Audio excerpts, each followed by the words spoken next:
Welcome to Veranda CA.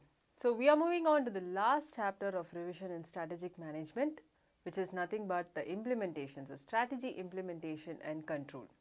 Chapter 8. So here, implementation, we have seen various problems listed when it comes to structure, when it comes to culture, how we need to adhere to it, how we need to change, the steps needed to be taken for effective changing. But then it all relates to implementation. So when I say implementation, implementing the chosen strategy and working towards any changes that is required for making corrective adjustments. So control and implementation and control. Implementation, we know a process has been chosen strategies need to be put into place, putting into action. We've seen a lot about the steps in strategy. So formulating, implementing, what is implementing, not in words but in action. And it deals with supervision, making it work, improving the competence, showing good progress. It needs to show good progress, as in the, or if it is not showing good progress, you need to alter your strategies when it is required. So definitely it affects the organization from the top to the bottom. That is undoubted.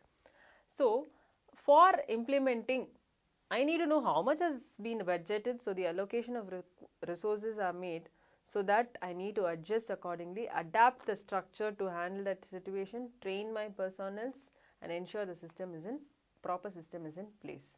So formulation is different from implementation. Formulating, it involves the various levels as we've discussed. They formulate a plan considering the vision in view, mission in view, the goals, objectives and so on. But implementation is totally a different department. Right? When I say department, it is totally a new task. It has lot of problems will be handled only at this stage. They have also analyzed the market and formulated the strategy, but implementation will see a lot of new problems also cropping up, at the same time managing the existing problems that has been foreseen. So when I go ahead implementing, or chosen strategy is put into an action, I need to make various choices. So that is referred primarily as strategic choice. And implementation is something which we need to accept. It is a total different activity when as compared to strategy, formulation and implementation. So if you see, the formulation is about, or the plans that I have set is different. And when it comes to implementation, it is about managing the various changes that is required in your structure or the culture or in the people's attitude and so on, and you need to exercise a good leadership role there for effective implementation.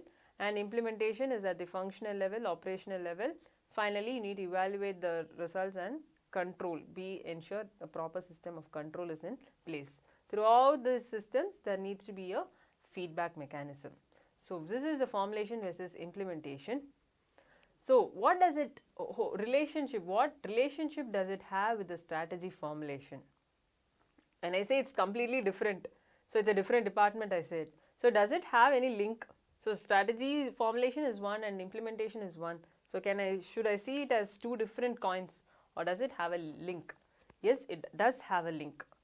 So a strategy has been well formulated, very good, but then if it is not implemented, organization suffers, okay? Or sometimes it may happen vice versa too.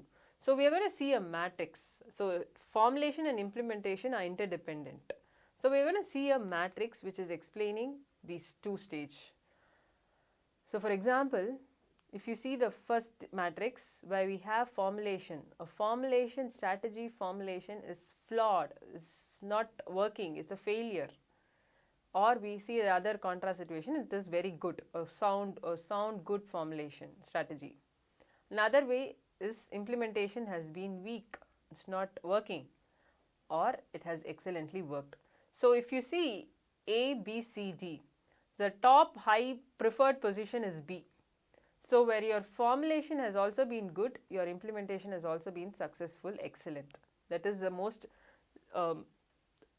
situation, that's the most expecting situation that any organization would like to see themselves in that position. The other are A. So formulation has been very good but not implemented well by the managers. so weak implementation. The other thing is formulation has been flawed, but it has been somehow by some technique, tactics, it has been well implemented by the implementation team, so that works out to be successful. Where this point C is both are flawed. Formulation is also wrong, it has been accordingly weakly implemented. So we can derive the below matrix what you see here, we can term these as B is a success winner strategy. They are proactive, and we can term A foundation good, implementation weak as a dreamer. They have dreamt good. They have dreamt of a good formulation for good strategy, but then not rightly implemented. The other one, looser, not poor, not strongly formulated and poorly implemented. He is definitely a loser, inactive person, inactive organization, and the other is a firefighter. So they have somehow tried to work this flawed formulation into a good, workable, successful. The implementation has been good and successful. So he is referred as a reactive grid firefighter. So there is definitely a relationship between strategy formulation and implementation, one dependent on the other. Dreamer situation, poor implementation. Okay, so poor implementation, you can at least you have envisaged a good plan. Implementation requires some good steps to be taken, so work towards it. Winner situation, ideal, we all prefer to be in that position. Loser, very bad situation where nothing works. So everything needs to be redesigned and retested upon again. And firefighter situation, okay, what if the plan has been bad, have rightly implemented, that doesn't last your organization in a long run. So unless your basic, the origin has been good, your implementation will not find a place always. Okay, this time it has worked, but next time we cannot ensure it will be going in the right way. So here you have to company again needs to come about with a good plan, strategy plan, and go about with good implementation skills. Okay, so we can very well know the difference between formulation and implementation through this. We'll be able to find out most of the differences. So this is words, and this is more in action. Okay, placing the forces before the action, this is during the action, is based on decision making, and this is operational activity. It is an intelligent process, and this is an operational process. It ensures effectiveness. So effectiveness is how well it has reached, and this emphasis efficiency. Okay, we are going to see the relationship between efficiency and effectiveness in the next slide, and this ensures coordination among a few individuals, and this is among many individuals. Great deal of initiative, logic skills.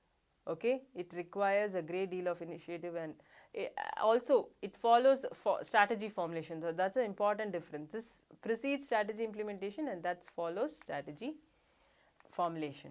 So when I said efficiency and effectiveness, the relationship between efficiency, one is efficient, one is effective. What is that? So when I say strategy and organization attempt to reach some future state, in an organization that lacks strategic direction, there is a tendency to look inwards. So I have not got the effective right direction. So I need to look inwards. What has been the possible reason? So look inside the firm. What can I make, what I can do towards it? Can I cut the cost?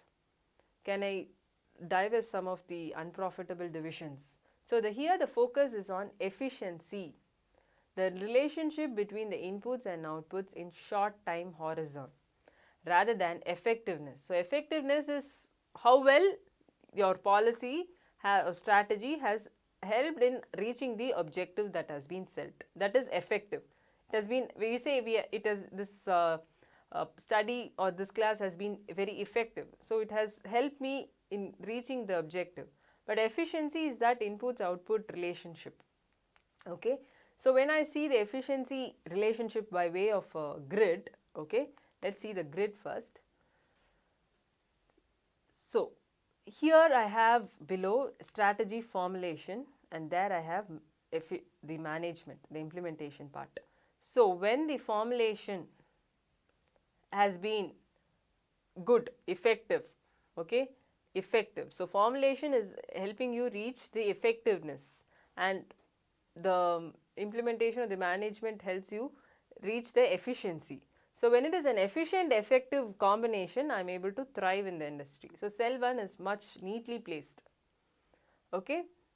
My efficiency is poor, I am inefficient in management, but I am effective.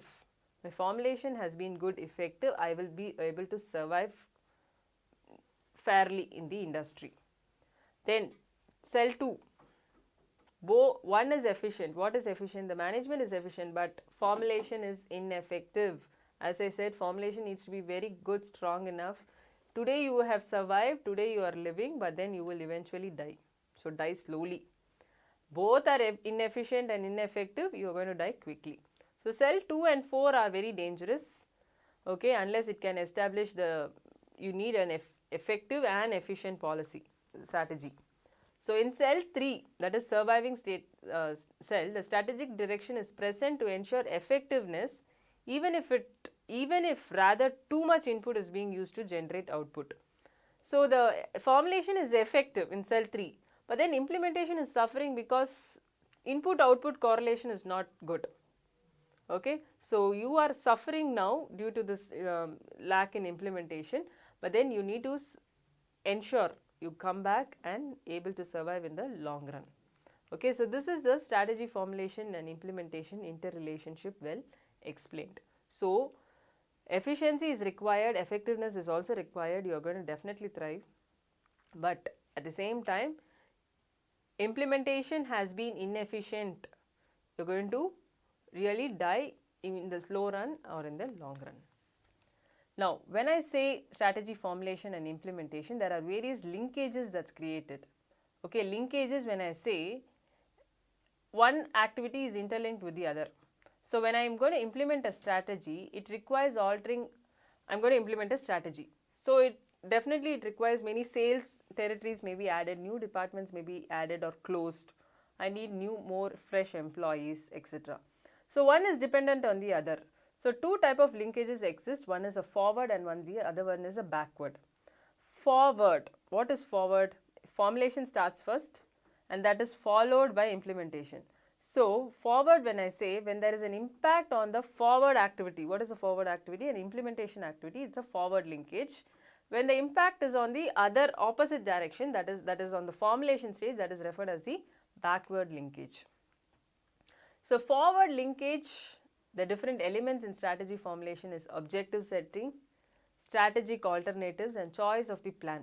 So these are the factors which will have an impact on the implementation, the forward linkage. What objective have I set, what alternatives, what plan. So this requires many changes to effect within an organization. So if I am going to change the structure or I am going to change the leadership style, transactional, transformational, all that we have studied. So this will definitely have an impact or positive or a negative on the implementation, forward linkage.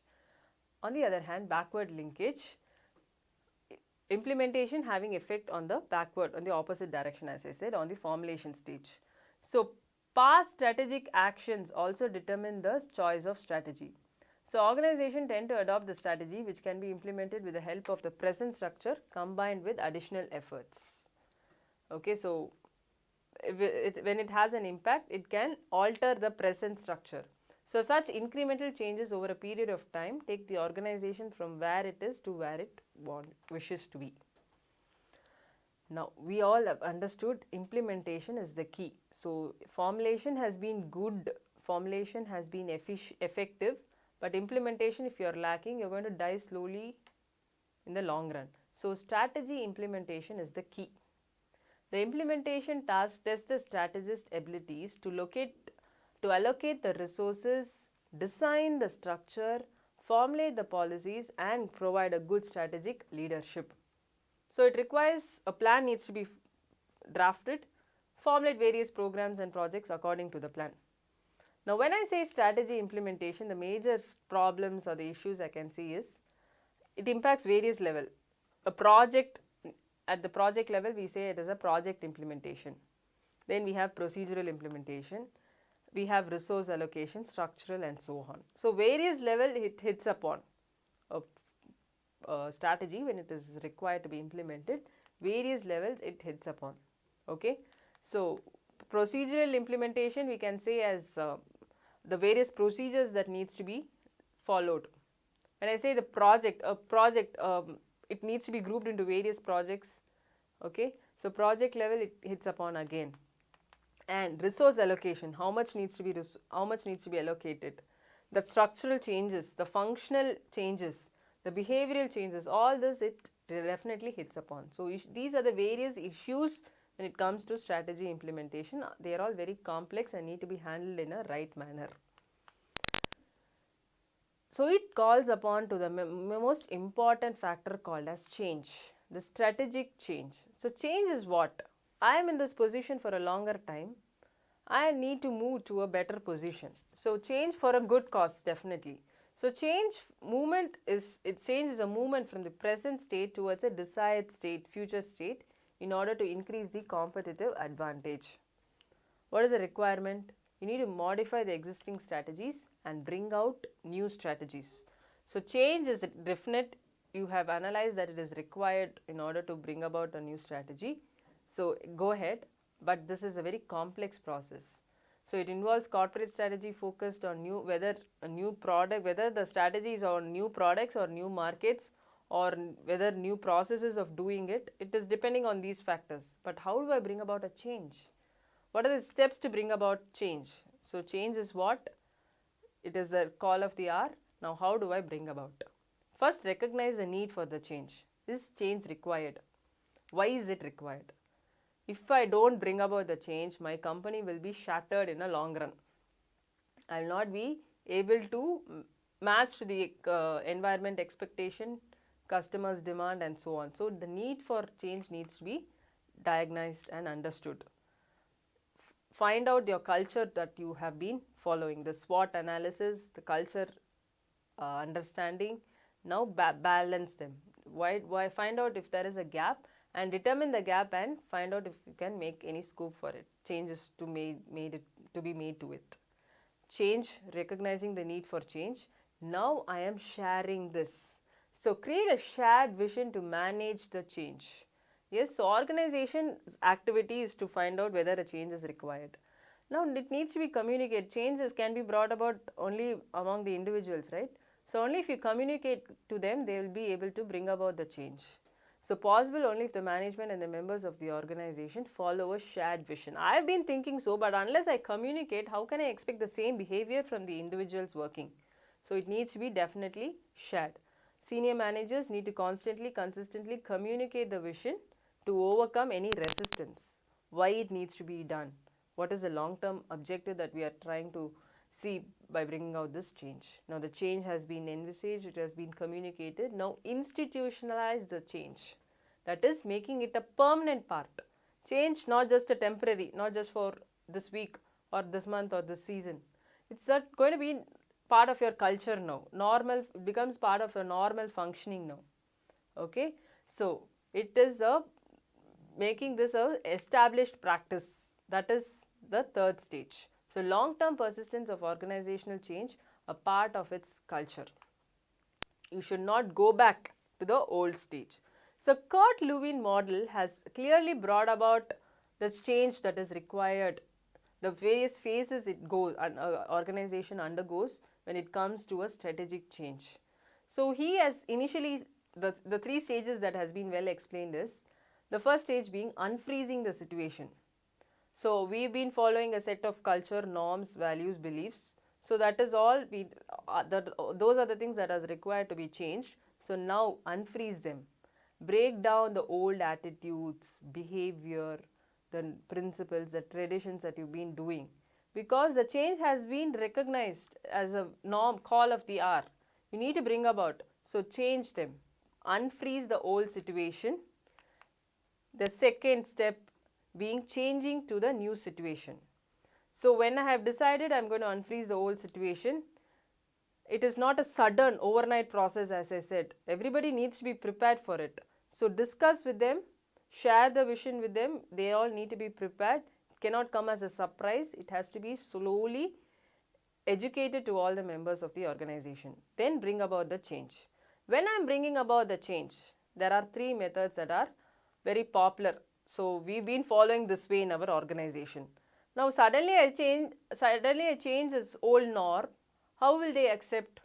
So H.C. Kellman has proposed 3 methods for bringing about this change. The first is a compliance method. So we actually use this to our kids at home. You strictly need to follow this. This is the rule. So they will follow it without knowing why they need to do. Because if I don't follow, I'll be hit upon or I'll be scolded. So that is the rule, that is the one way of bringing about the change, compliance. If I don't follow, I will be punished, or if I follow, I will be rewarded. So it's a strict enforcement based on reward and punishment. The next method to bring about a change is identification. As we said, set out few managers who work as role models. So they can be assigned as role models for the others in the organization. So if he has been so, he is an ideal person. So others will also strive to be so. Then third method is much encouraged and much more disciplined way is internalization. Everybody needs to understand the change, reason for the change. So if a child is said why he is not supposed to do this or not supposed to do this, he will understand the need and accordingly change the behavior. Same way need to be approached in the organization level too. Find out the reason for bringing about the change, educate to them, tell them, communicate, get their views so that they will also adopt it in a long lasting way.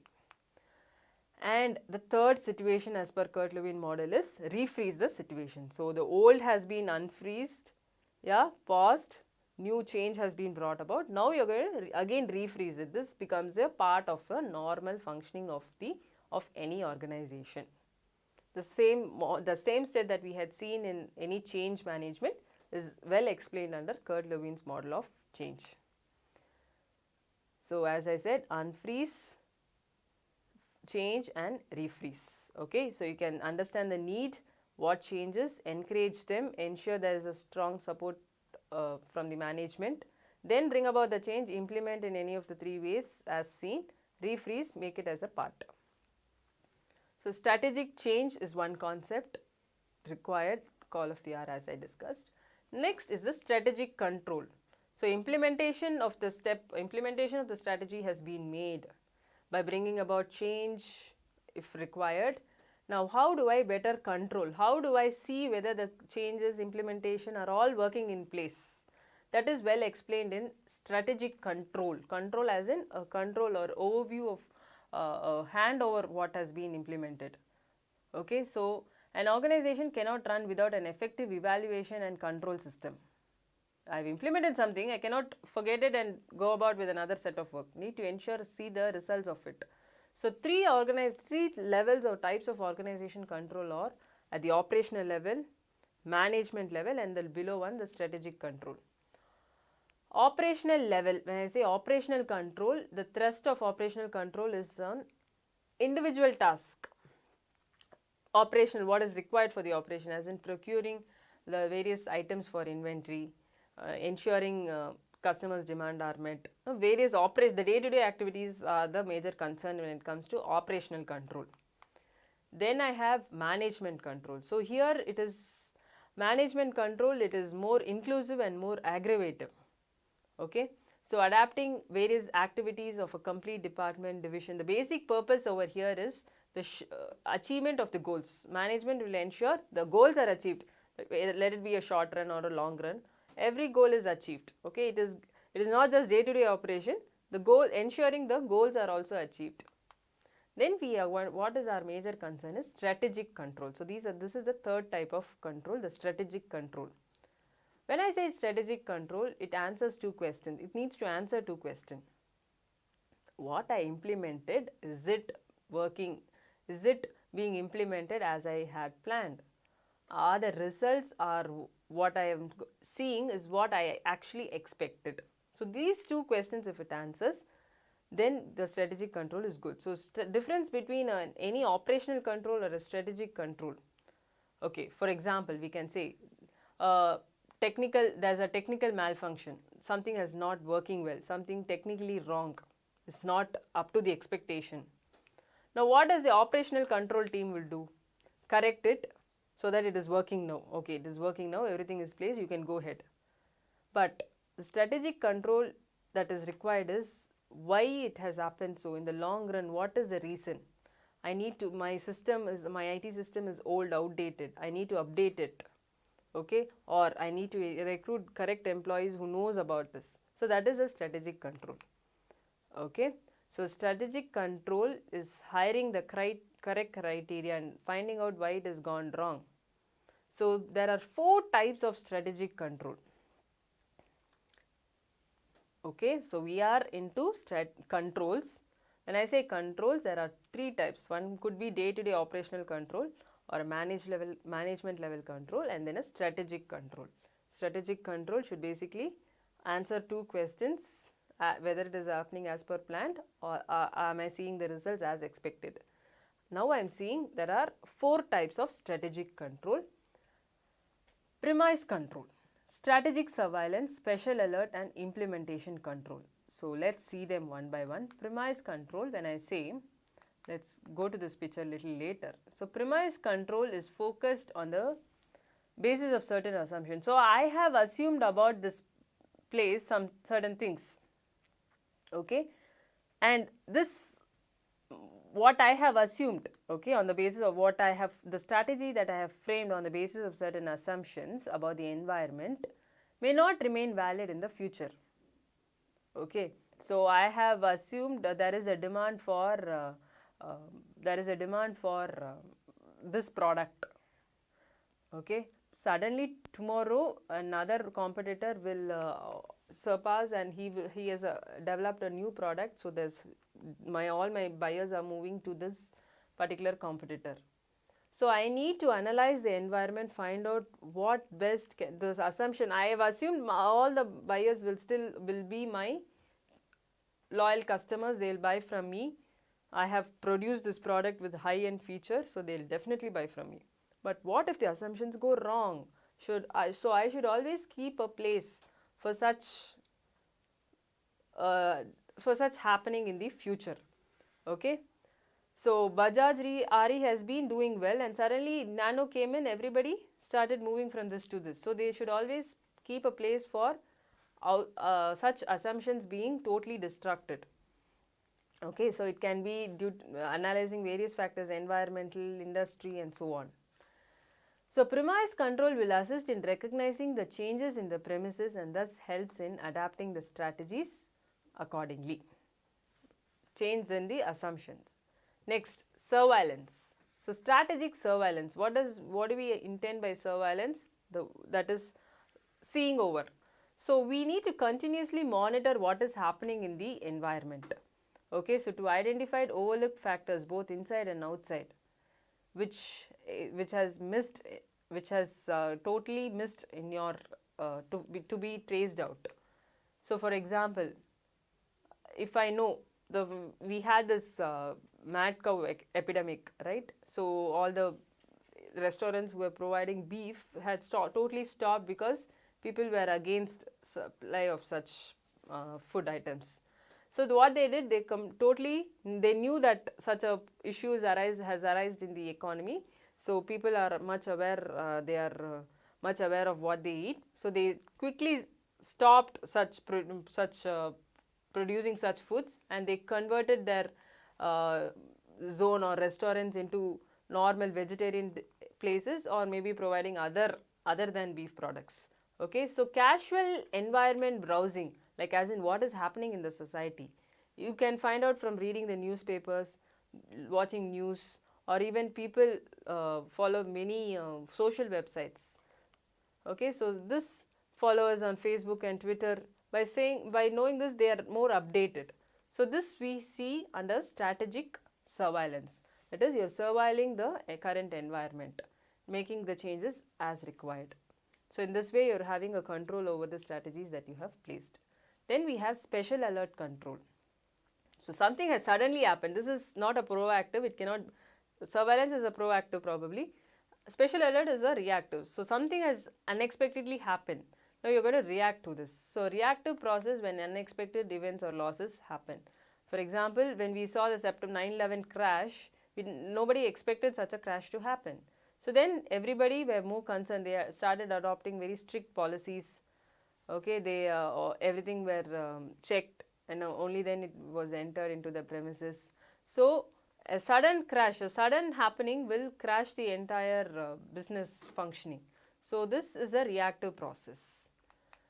Then we have the fourth control under strategic control being implementation control. So implementation, while implementing, how can I better control the activity? So this is a step-by-step process. So it's a step-by-step assessment of the implementation activities. Okay. So for example, the major plans are all set. Now they are going to translate into small steps, so that doing a major activity is not possible. Only when you translate the major goals into smaller goals and visions, it will be possible for the employees to adhere to it. So they need to ask few questions as, is the action or project happening as planned? So major goal may be one particular defined line, but unless you set small goals and small plans in the near future to reach the long-term goal, then you can have a check, control as to whether it is happening at the right phase, in the right manner, and so on. So are there proper resources and funds being allocated? Is it happening in the right way as we had expected? So these questions, if you continuously question and answer, you can have a better control in this level.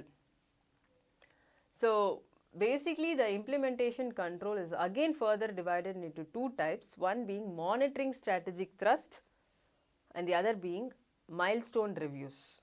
So implementation control is a continuous process. We know every step you need to question and find out whether it is happening or not. So when I say monitoring strategic thrust, it's like a sudden push. It is ensuring, monitoring, when I say monitoring, supervising, kind of ensuring that the strategy is progressing as desired or whether there is a need for any adjustments to be made here and there. Okay, overall monitoring. And when I say milestone, I have set the targets at predetermined levels, right? So this stage 1, step 2, sub goals and sub objectives. So those need to be ensured whether it is achieved in the timely way and the right way. Okay, so measurements such as time frames, costs, etc. are set as an indicator of whether a thrust is on track or not, and how that may subsequently affect this strategy. Okay, and milestone review, as I said, during the strategic planning, the important points in the implementation process are identified. All they contribute to the implementation control. So strategic control, it all assesses the need to continue or refocus the direction of an organization. Example, milestones could be based on time frames such as end of a quarter or on significant action. When the milestones are reached, the organization will reassess the strategy and its relevance. Oh yes, it has worked, but then exceeded the time or not worked as per the expectation. So all this can be is a milestone review. On the other hand, the other review is a overall review. Okay, so strategic control, 4 types. Fourth type, implementation control, further classified into 2, monitoring and milestone. So control is 1, ensuring the strategies that you have placed are working well and good. On the other hand, I have another way of ensuring the the implementation of strategies, that is audit. So we all know what is audit, and when it comes to strategy audit, it is definitely an examination and evaluation of areas which are my concern. So for example, examination, when I say examination, what are the processes what areas are affected by the operation of a strategic management process within an organization, identifying the areas, drawing out comparison where changes happen and where organization strategic management no longer match, taking steps to correct it so that the business performance is improved on an overall basis, periodically reviewing. So audit is definitely, we know by the term, audit refers to examining, correcting, examining and analyzing the data and then taking action to correct it. So these are the overall function of any audit. Strategy audit is also related, has the same meaning assigned, but with regard to the strategy that has been placed. Now, when I come to strategy audit, what are the questions likely to ask? Like, how well is the current strategy working? and how to evaluate in present and future. So how well is the strategy working? I have placed a strategy. Is it working? Will it be good in the near future? Is it working now in the present? Many questions will be asked when it comes to strategy audit. So why is there an audit? The need for strategy audit. The strategy is not working properly. So audit is actually you are finding out where is the deficiency, where is it lacking. I have done something, I have tried to implement, why is it not working? So there the audit comes, why is it not working, where is the deficiency, is there a change in the external, what are the elements, whatever are the elements in the strategy formulation implementation will all have to be analyzed and examined again. Okay, if it doesn't, then frame out. So you have analyzed everything, the problem is in with the strategy plan, so reframe a new strategy. So strategy is not all a rigid one, we know very well. It needs to be checked again and again, reframed in view of the various changing circumstances. And when it comes to audit, there are 4 criteria for evaluating the business strategies. So strategy audit should encompass these 4 major ideas. Consistency. So what the consistency of goals and policies among all teams and departments within a company. So this is the strategy that I have placed. It should be consistent, not just confined to this department and not to the others. There should be consistency of goals. If there is a collusion of goal, then only that is the reason why the strategy has failed. So consistency of goals and policies among all teams and departments. Determine whether internal objectives are aligned with the external goals. Okay, for example, are the sales and marketing teams working together to achieve this success? So sales department is different, marketing department is different, fine, but then they need a coordination in their working. Okay, so that may be a reason for the failure. So consistency in goals between these departments is very essential. So this consistency depends on the communication they have received from top to bottom, and the biggest challenge to consistency is sudden growth. So what happens, they have started the company with this good vision, mission and all that, goals are framed, strategy is in place, everything is in place, but the company is doing good, it is in the growth phase in the PLC cycle, and they are seeing extraordinary growth. Suddenly what happens, their goals and the basis on which they have been formed is shattering now, is shaking now. Okay, so when you see sudden growth, you are not able to manage them, handle them, your goals and objectives will slightly start to drip. So you need to ensure, even at the growth phase, even when you are in the maturity phase or stable stage, your consistency in goals and objectives are always ensured, needs to be ensured.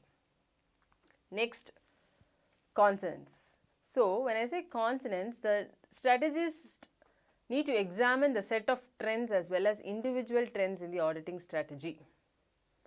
So my group of buyers have always been a particular target customer. Okay, but then it is not going to be the same.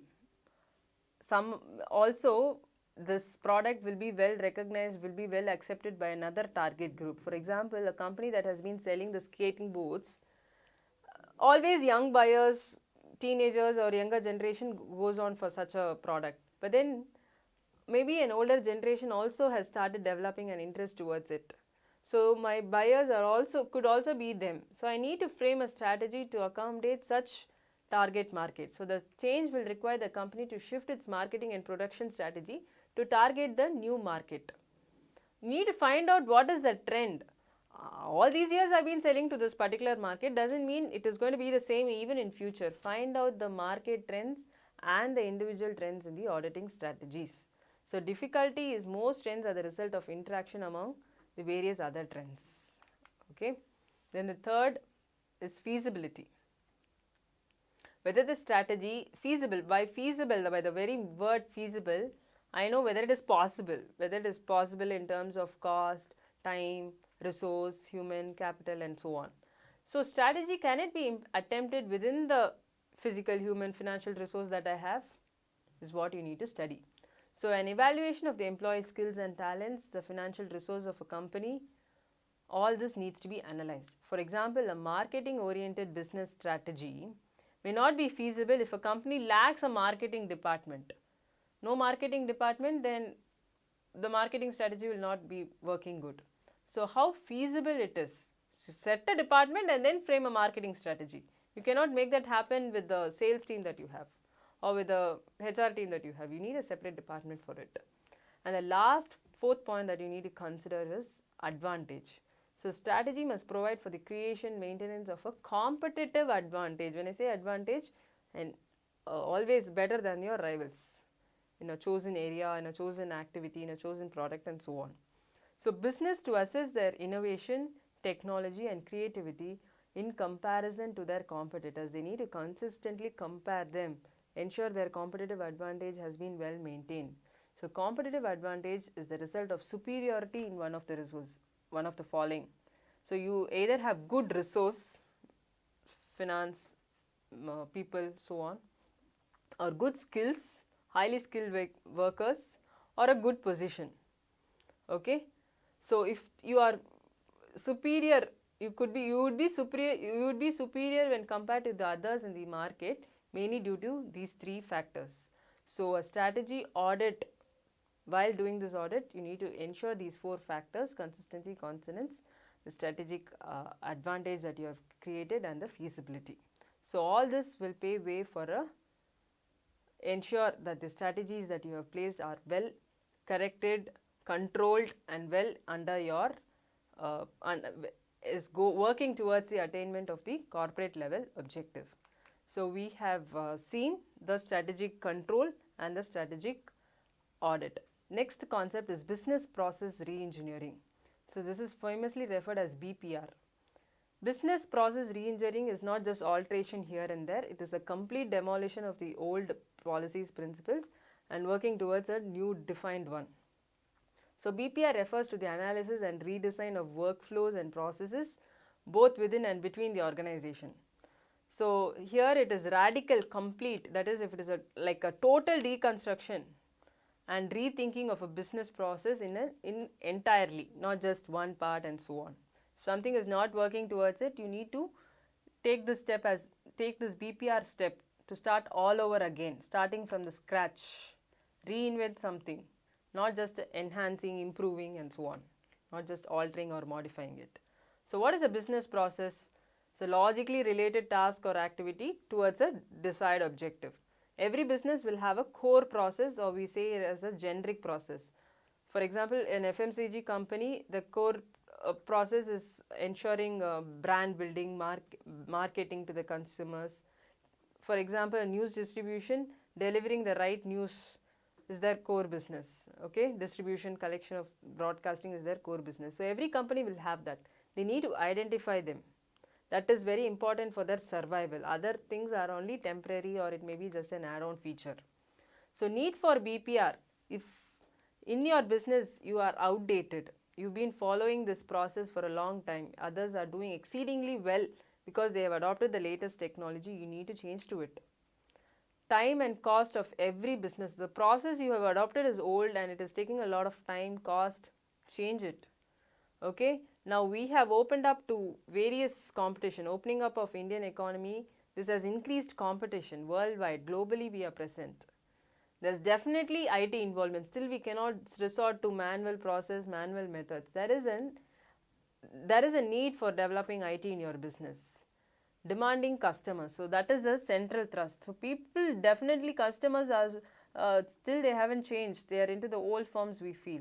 So reducing the cycle time of every process by elimination of repeated steps and simplifying the procedures. So all this to place an order, if they have to undergo so many other steps, they feel it is not worth the point. So the demanding customers have opened the way for BPR. Steps in BPR, the first step is identifying the objectives, then the needs, study the process, formulate a plan and implement the plan. So define objectives. Objectives decide end results of the BPR process. Through this new process, what is the objective that I am going to expect? What is the expected objective? Gives you a direction, focus, a comprehensive foundation. This is the foundation for starting this BPR process all over. Then next is objective set, identifying the needs of customers or the group of customer or a single customer or customers. What is their utility, expected requirement? Identify them. Then only you can match your strategy to be in tune with them. Customer problems, why are they, what difficulties are they facing? Profile them according to their need to find out their profile, their age, gender, suggestion. All this needs to be grouped, compiled. Then study your existing process. This process is a failure. Find out why it is a failure. So studying the what and why of the targeted process, the existing process will act as an important base. This is a failure. Why this has paved way for the new process? So hence existing process should be analyzed carefully. Now you redesign a new process plan. Whatever you have analyzed in these stages, redesign a plan, a new BPR plan. Okay. So this should be where customer was your central thrust. Frame a plan to suit their requirements. Okay. Customer focused redesign concepts are framed, and now implement. Go ahead implementing the redesign plan. Everybody needs to collaborate to this effort. Then only you will see drastic improvement. So IT definitely plays an important role in this BPR process. Okay. Impact of IT are compression of time, shortens the span of work, overcomes restrictions, geography or distance ways, restructuring relationship. So IT improves the efficiency with which it is working, the increased productivity, effectiveness, better control now, innovative by way of improved products and services. So IT definitely plays an important role in BPR process. All this can bring about a drastic, as I said, a big complete change or entire change in the quality of products or service that you are handling, and customers are well satisfied. Thus, IT is a critical factor in the success of bringing a change. So BPR is a complete destruction phase. You need to redesign the process plan accordingly by following the 5 steps. Definitely it has few problems, like hierarchies are disturbed, structure undergoes some changes, everybody needs to be educated or told about, communicated about this. Loss in revenue. When you are into this BPR process, the current revenue you need to forego. Okay, you need to face the targets, that is very tricky, difficult. So reengineering involves time and expenditure temporarily, and thus companies are reluctant to get into a complete redesign of their existing model.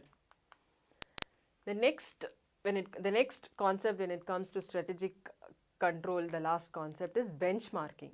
We know what is benchmarking in a general. Benchmarking is setting a standard.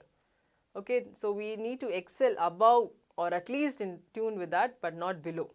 He has set a standard, so the required percentage, the standard benchmark everybody is achieving in the class is above 70. So I should also work towards to get at least 70 or above that. So that's a benchmark. Okay, it's an approach of setting goals and measuring the productivity based on the industry practices. Okay, and against that you will be able to compare your performance. You can measure them, see where you have lagged, whether you are above, how high are you. It will help you to improve the performance by learning from the best practices and processes. This will provide for you a continuous improvement. So not just a one time. Every time I will be comparing it with the set benchmark that the industry has set. So where others are all. So for example, 10 firms are operating in the industry. The average benchmark level is set at a particular percentage. So my company as a part of this 10 firms should be at least equivalent to that or much above that. So that's benchmarking. So for example, if you make a call to the customer service department and they respond to you in 48 hours, it takes 2 days. But other industries in this particular field responds within 24 hours. So you are not in match with the set benchmark. You need to improve so that you reach this 24 hours or even lesser time. That's a benchmark. So steps in benchmarking are identifying why is there requirement for benchmarking, defining the objectives of the process, or what are the kinds of selecting what kind of benchmark is suitable, identifying realistic opportunities for improvements. First understand that. Then understand clearly the existing business process. I've been able to do so much only due to this current process. So what is that? Find out all the data information pertaining to it. It can be through various interviews, visits, questionnaires you can give and make them fill. So you find out the existing process, get an understanding about it. Now you find out the best process that can be identified and work towards reaching there. So within the selected framework, best processes are identified. These may be within the same organization or external to it. So having done these 3 steps under benchmark, I am comparing my own processes and performance with that of others. Okay, so again I am making a comparison. So here any gap is ascertained, find out what is the reason and try to further improve. Or if you are in a better position, you need to ensure you are stable in that position or even more performing better and not dripping down from there. Then prepare a report and implement the steps necessary to close the performance gap. So what the benchmark set is so much, we have attained so much. Prepare a report and implement the steps to ensure that gap is never in existence. Okay. Then the step is evaluation. So business organization must evaluate the results of the benchmarking process in terms of any improvement required to be made, any other new criteria required to be set. It calls not just a one-time review, very periodically they need to set. Performance happens throughout the season, right? So benchmarking comparison also needs to take place throughout the life cycle. Yes, and find out the various changes in line to this. So having seen the various concepts in this particular chapter with regard to strategic implementation and control, audit, BPR process and benchmarking, we are coming to an end of this chapter where all the concepts have been enlightened and thrown and given a good idea of. So with this, we'll close the session. Thank you.